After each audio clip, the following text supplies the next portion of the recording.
the incarceration rate for unmedicated, it's like 23% or something like that. No, I heard it's more than that. For people who are undiagnosed, it's 44%, and then total, it's 50%. How is that a superpower? How can we say, but don't worry, guys, it's a superpower, and someone is sitting in a prison? Like, that is not that is incongruent. Welcome to Successful with ADHD. I'm Brooke Schnittman. Let's get started. Welcome, Kristen. Hi, Brooke. Thanks for having me. Thanks for being here. And you're no new face here. I know that we connected, 5 years ago on a mutual friend's I think it was podcast and coach panel. And yes. So that's how we first connected. But it's a pleasure to have you and see all of the amazing accomplishments you've had over the time I've known you. And I'm just going to pull them up real quick for those of you who don't know who Kristen Carder is. She is an ADHD expert, a top podcast host in all categories, an internationally recognized life coach for adults with ADHD. She has extensive experience supporting people with ADHD, and that began in 2012. And for the last 4 years, you've been providing coaching and consulting to thousands of adults with ADHD. And ADHD is no new term for Kristen. I know that you've had a lot of experience learning directly from leading psychiatrists and psychologists in the ADHD industry. And your purpose in life is to help adults with ADHD accept themselves and move from point A to B through I Have ADHD podcast and your group coaching program, Focused. Did I miss anything? No. And to hear it all like read, I kind of want to like cover my face and just be like, it's very weird to have your bio read in front of you. Does that make sense? I don't know. It's like, oh, it's so uncomfortable. Yeah. But yeah, that's who I am. That's me. I'm I really get it. Stepping into I feel like I'm stepping into some ownership there because it's just been such a privilege to support so many people. And I'm so happy to just be a part of this community. Yeah. When do you feel like you were able to finally accept that and say, okay, I'm going to step into my role in the ADHD community and really harness what I've accomplished? That has been an evolvement over the last couple years. I will say that I waded in cautiously because I think that I am an outlier in many ways on different viewpoints that I have. And on one hand, I am kind of a confrontational person and I don't mind having opposing views. And on the other hand, I really want everyone to like me and I have extreme rejection sensitivity. And so I'm holding both of those truths at the same time where I'm like, I know that I am thinking a little bit differently and I like that. And also I really want to be accepted and liked. So I stepped into the ADHD space having been an entrepreneur already for 15 years and having worked with students with ADHD for a decade and really just not owning that. I didn't have the self-development work at the time to really step in with authority. And so I just kind of was like, oh, I'm just this like random girl and I just have these few thoughts. And it took me, I actually worked with a coach, Africa Brooke, and she kind of over the course of a year continually said, Kristen Carder needs to step out of the shadows. You're hiding who you really are. And she was right. I would share things that felt safe to share, but stepping into authority in that space or in this space, in the ADHD community, that took some real work. So I would say that was like a year-long process and really working with Africa. She really brought that out of me. And I appreciate it so much because it is who I am. I am a leader. I am someone who is, an effective communicator in this community and coach, but owning that, like even now and hearing you read my bio, I'm just like, who's she talking about?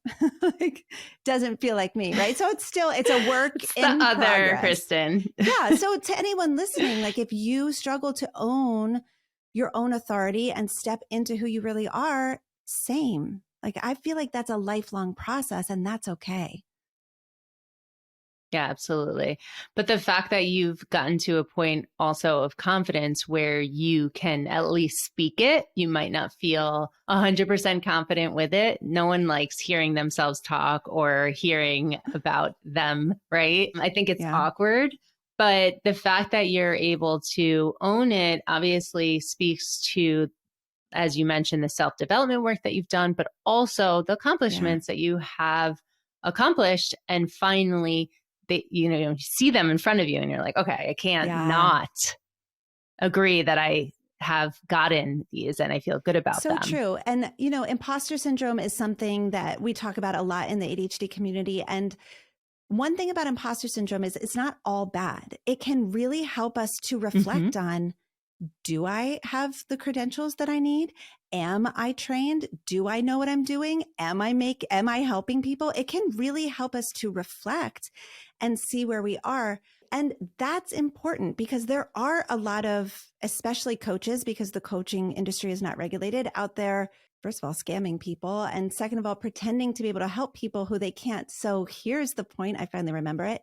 I think that stepping into authority is an inside job where you check in and you do that self-development work and you make sure you're qualified. But then also it is about collecting that evidence.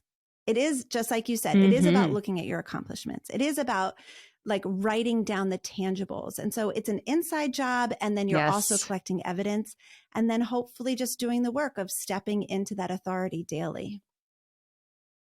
I like how you say it's an inside job. It's not an external job, because if everyone's saying, oh, Kristen, you're amazing. You've done this with your podcast. You've done this with your groups.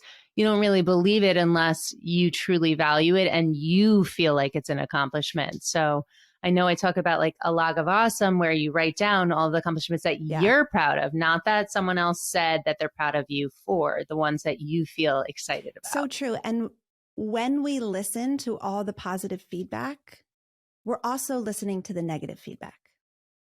So if we're going to rely on everyone else for validation, that makes us very dependent and we're very hypersensitive to criticism then. Criticism is important, but sometimes it can really take us down, especially those of us who are sensitive to rejection. So I think that it's important to have that groundedness within yourself first. Do I like me? Do I like what I'm doing? Do I believe that I'm qualified? If I don't believe that I'm qualified, I have no business saying that I am, right? And so it's always an inside job first. I love it. So tell me a little bit about your journey with ADHD. Like, what finally convinced you to get the diagnosis? I feel very lucky as a woman to have been diagnosed at 21. So when I had Patricia Quinn on the podcast, she told me that the median age for diagnosis in women is 38. So 21 is pretty young for a female to be diagnosed. And the way that happened is that it was back in the 1900s. And my dad read the book Driven to... Seems so long ago. It was like 1995 or something like that. My dad read the book Driven to Distraction by Ned Hallowell. And he believed that he had ADHD. So he went and got a diagnosis, got on medication, thank heavens. And then it was like a 3 to 4 year process of him nagging me and saying, I think you have ADHD. I think you have ADHD.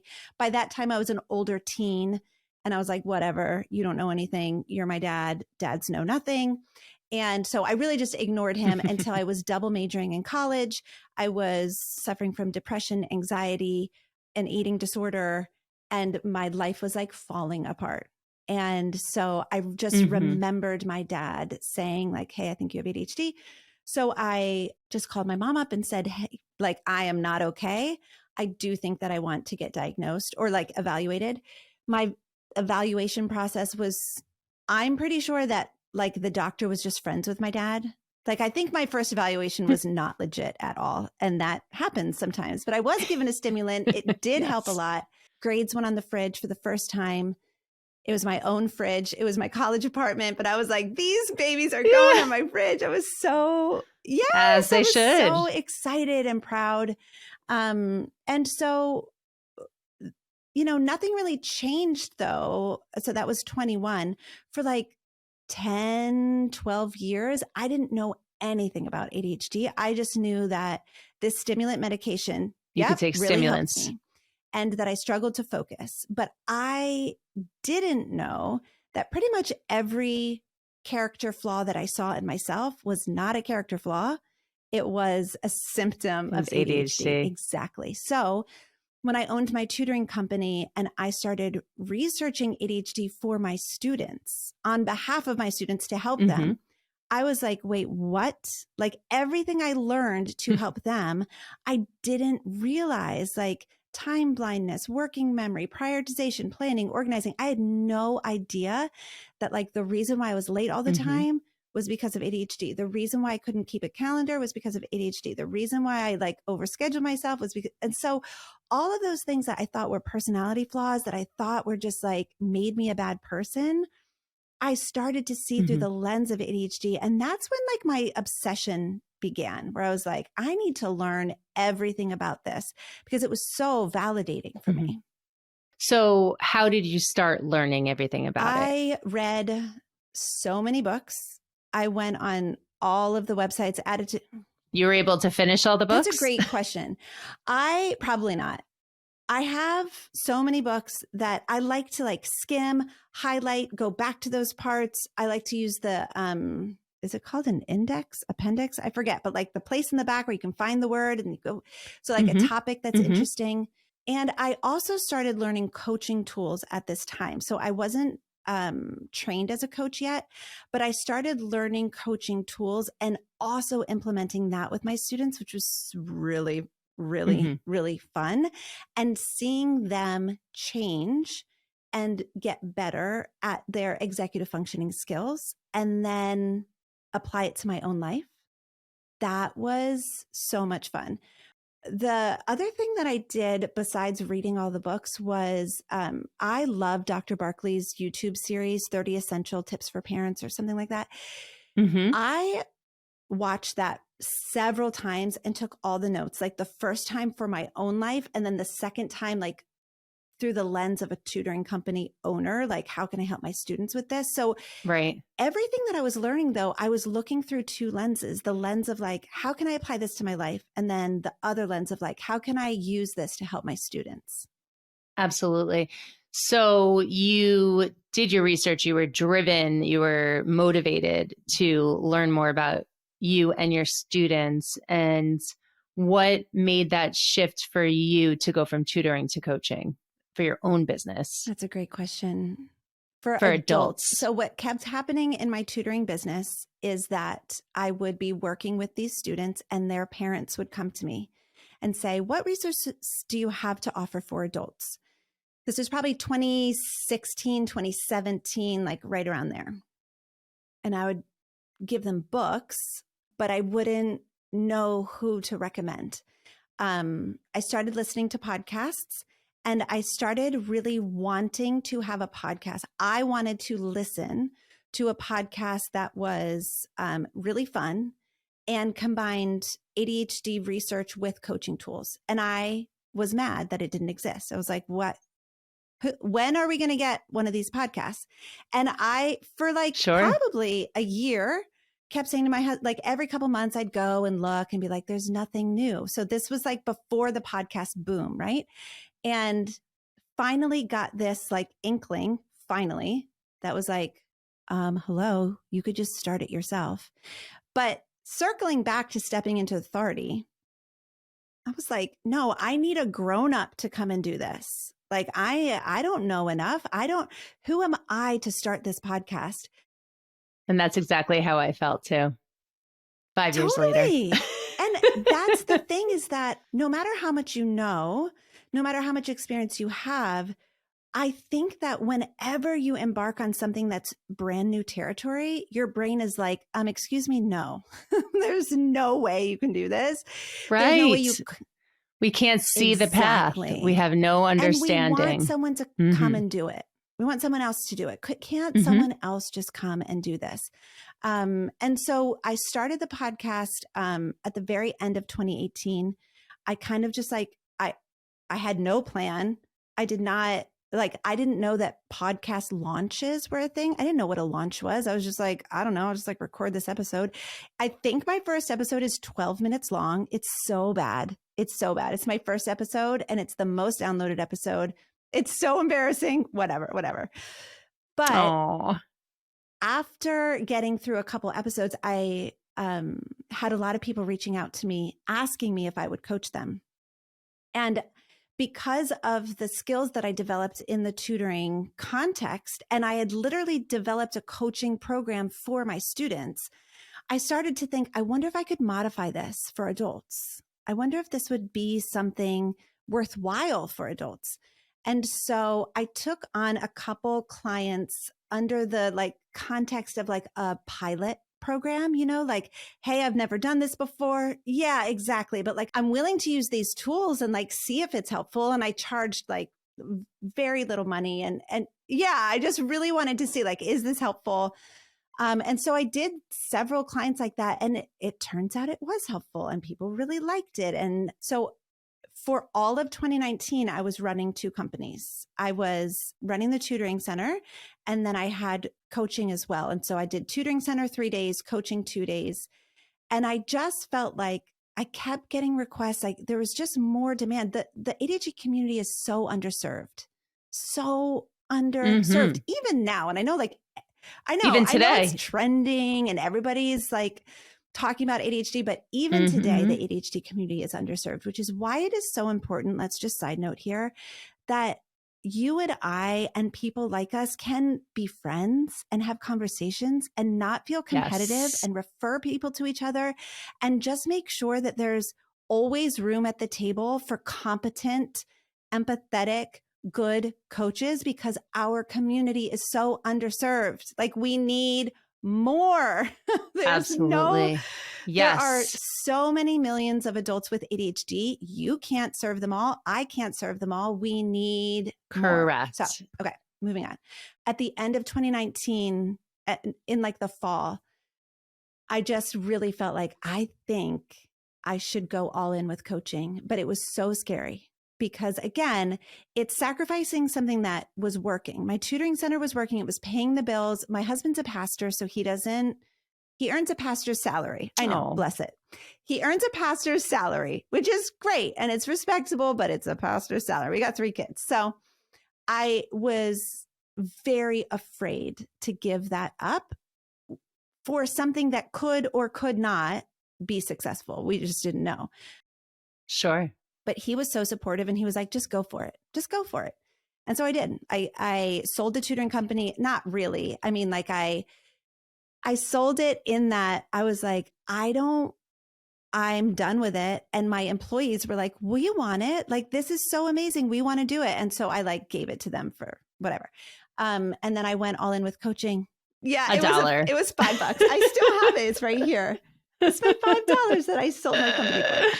It was an official transaction. It was through lawyers and everything, but it was $5. Yeah. And so I went all in with coaching and it was explosive. And it just is a testament. Yes, I'm good at what I do, but also again, our community is underserved. There are so many people that need help. So I came into this space with so much privilege. First of all, I was the only podcast of my kind at the time.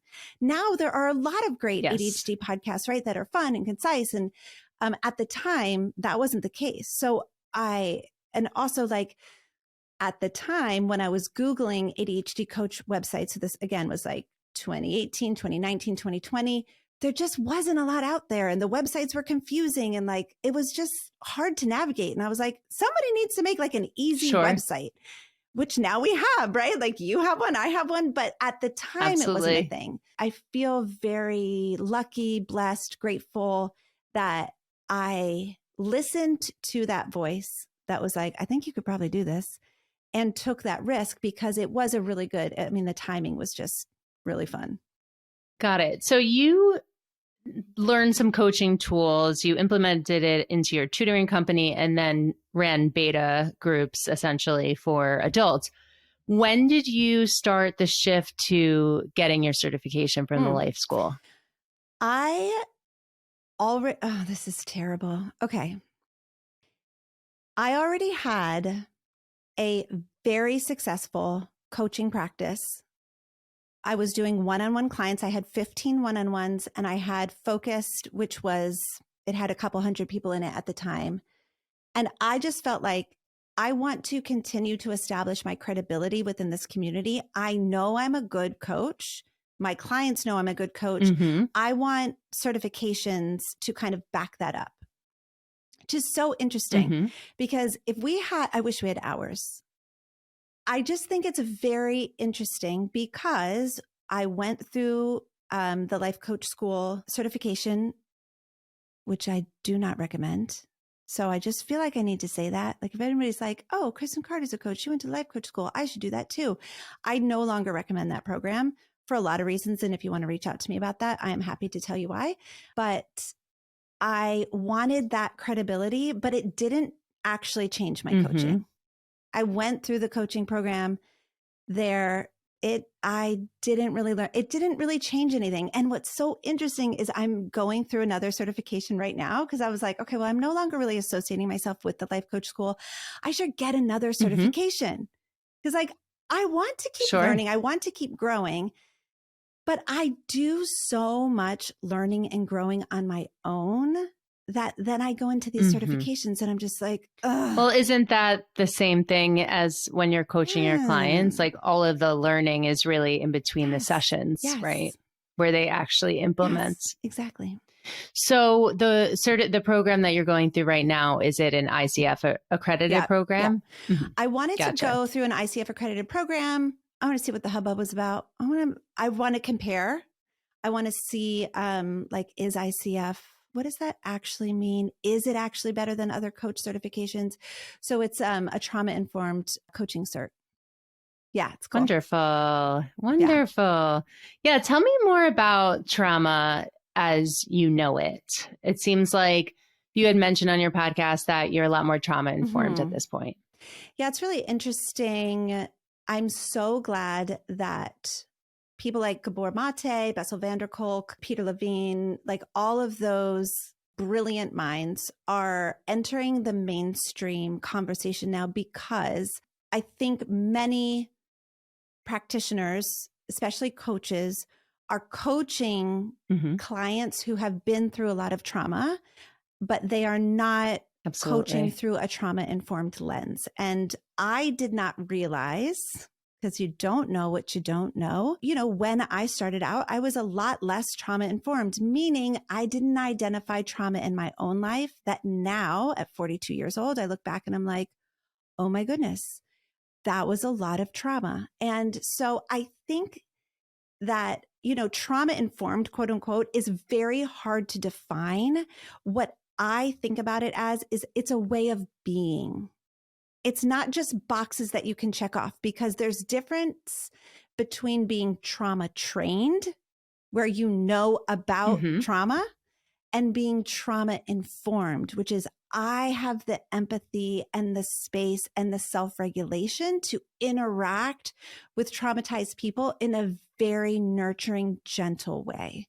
That nuance is really interesting and obviously nebulous, not easy to define. But what I will say is that my journey started with me reading The Body Keeps the Score, which is like, gosh, hard. Dr. Perry's book, What Happened to You? My Grandmother's Hands. I forget the author. I'm so sorry. And then being able to go into therapy for myself and be able to be held in a trauma-informed space and see the difference between the way my therapist treated me and the way my former coaches treated me. That's a big difference. Now, obviously, we are not therapists. We're not practicing therapy. I'm staying in my zone as a coach, but I can still interact with someone in a trauma-informed way, even when I'm staying in a coach space. And so making sure that I am very cautious, very careful, very nurturing, very validating, and making sure that my clients know that I believe them, that even though it's my job to question their thoughts, that I do believe their story and that I accept them and I love them and I'm never, never, never judging them. So how do you believe that trauma is connected to ADHD or not? Girl, you make me answer that question. Um, okay. So here's what's interesting. When I started reading about trauma and learning about how the brain changes when someone experiences a traumatic event in utero, as an infant, as a toddler, our brains actually change. Guess what part of the brain changes? It's the frontal lobe. The prefrontal exactly. cortex. And when someone experiences ongoing trauma or severe traumatic events that have never been dealt with, the brain will change and then they will begin to have symptoms such as poor working memory, impulse control, emotional dysregulation. And as I began to read those books and learn from people like Gabor Mate, all of the people, Yep.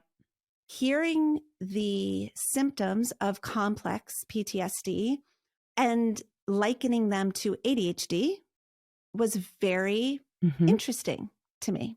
Yes. I have not come to a conclusion. I don't know if we can make conclusions other than to say that I do believe that ADHD is more than just our genetics. And so, in my estimation, it is likely a lot of nature, meaning our genetics, and nurture, how we are raised, Nurture. whether or not we grew up in a safe environment, meaning we were safe to be ourselves. Our lovability was not dependent on our productivity. How many people with ADHD listening can say, oh yeah, for sure, my lovability was not connected to my productivity? Well, it's natural in ourselves, and that's where the imposter syndrome comes in, that we think that our self-esteem is attached to productivity, right? So Gabor Mate also talks about that contingent self-esteem. It's not true self-esteem. It's connected to how much we did or how productive we were. And where did we learn that first? Who taught us that our self-esteem was connected to what we did? Maybe it was innate, maybe, or maybe it was parented. So it's just really an interesting exploration. And what I struggle with, I struggle with Gabor Mate because he is like, ADHD is all trauma related. Right. And I struggle with that because like scientifically, I do believe that there are some genes that they're uncovering and like there is something to be said for the genetics of it. Right. The science out there shares that there is genetic, and Dr. Hallowell talks that, to say that all ADHD cases come from trauma is just no, I don't think so either. But I have the privilege of serving so many adults with ADHD, and many of them resonate with my story of trauma. So I'm even reflecting on, is my ADHD genetic or is it generational trauma? Like, of course, it's passed down in families, but so is trauma. So I only have questions. I don't have any answers. Yes, I think a lot of us have questions. I don't have any answers. I only have questions. And I really hope and pray that we get a lot more research, that a lot more is uncovered. But what I like to say is it actually doesn't matter. Like at the end of the day, ADHD is real. It deserves to be treated.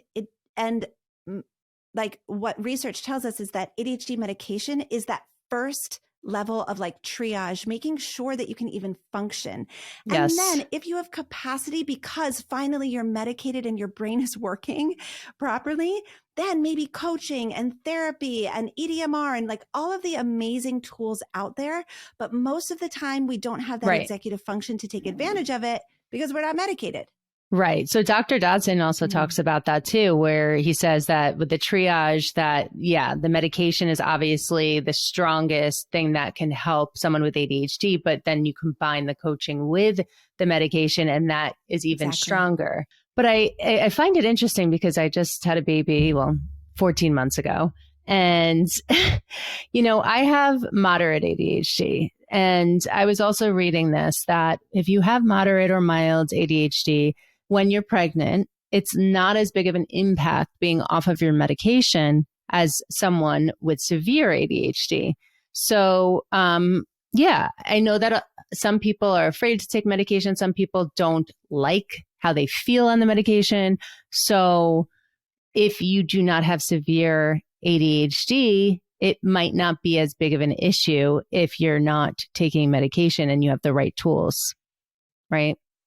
That's the thing with a spectrum disorder, right? It depends on where you are on the spectrum, where like every experience of ADHD is valid, but they also differ because some people are impaired. It's so complex. The more I learn about it, the more I don't understand it.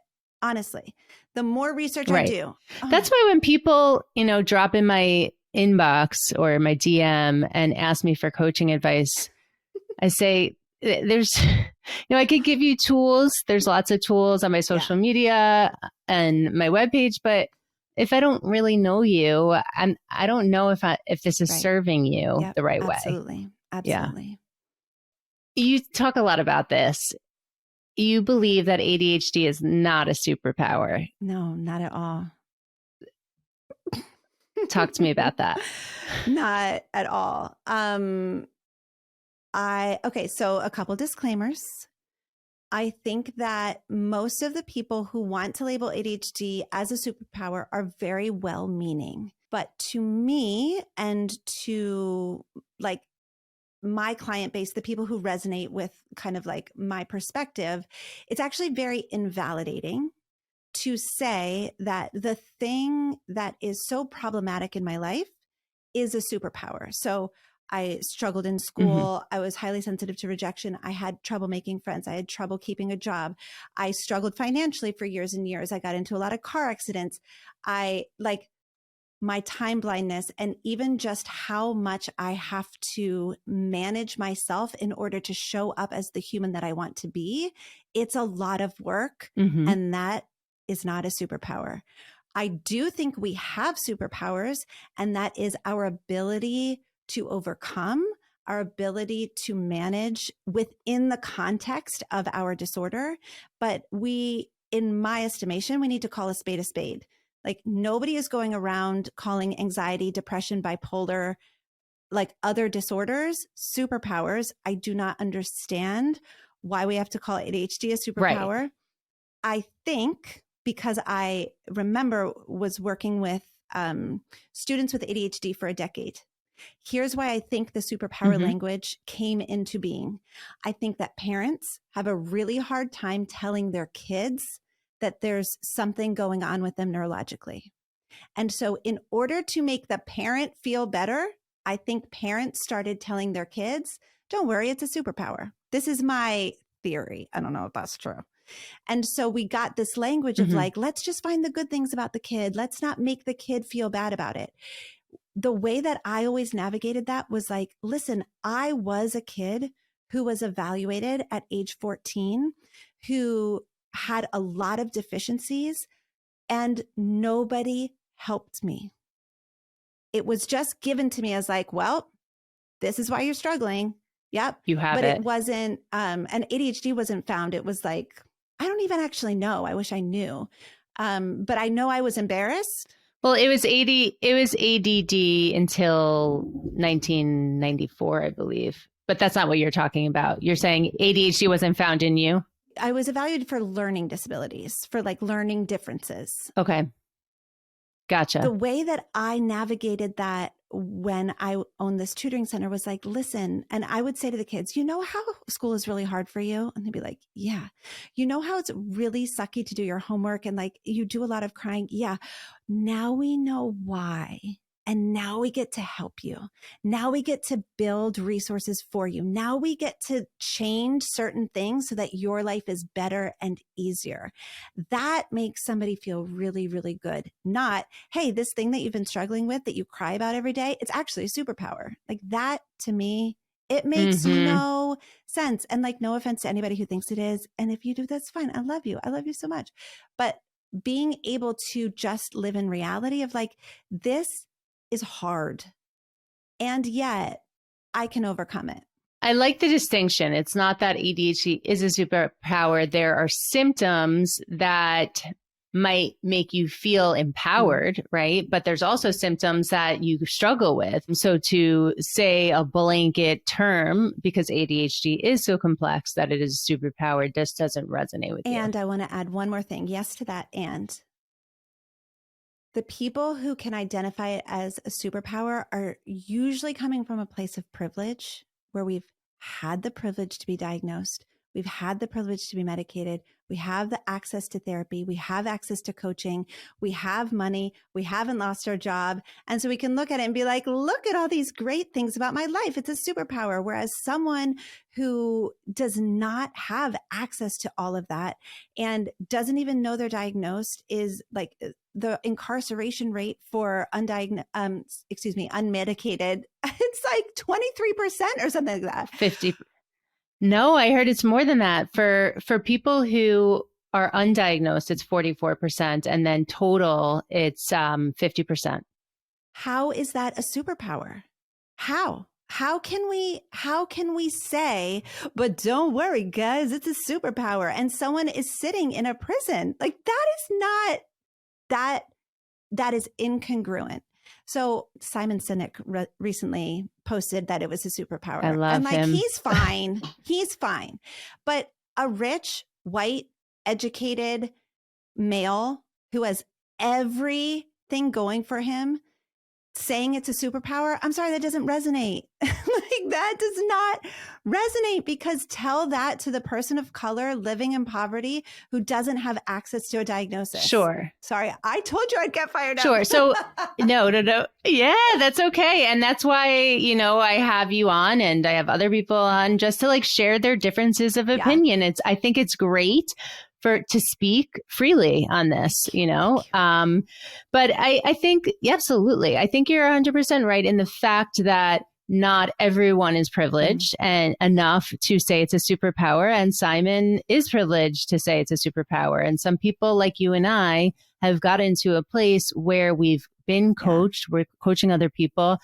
And there are parts of it for me that I believe are a superpower, like the fact that it's not the standard ones, but the fact that I've been able to marry into a family of undiagnosed ADHDers who now all have ADHD. It's my superpower to help them, right? And and to understand them and connect with them. So I guess it's whatever way you look at it, but I totally understand it's not easy and it's something that, takes work. And so with that question, if you had to choose whether or not you would have ADHD, if you were to wave a magic wand, what would you say? I mean, my gut reaction is I would get rid of it in a second. But I think with that, that means I would lose the connection to my community. And so, which I'm not willing to do. I would never want that to happen. And so I think at this point in my life, I would for sure keep ADHD, not because of ADHD, but because of the connections it provides me, like to people like you, to all of my clients, the podcast audience. If all of that were to be lost, I would build something else, but I don't want to build something else. I love this community. I love these relationships. It's so great. Gosh, we're so lucky. We're so lucky to be surrounded by so many just really beautiful people. So yeah, I wouldn't trade it. Absolutely. So what's next for you? You have the top 0.1% podcast in the world. You have a thriving membership. You have a family with 3 children, a husband. What's next for you? I would love to train coaches.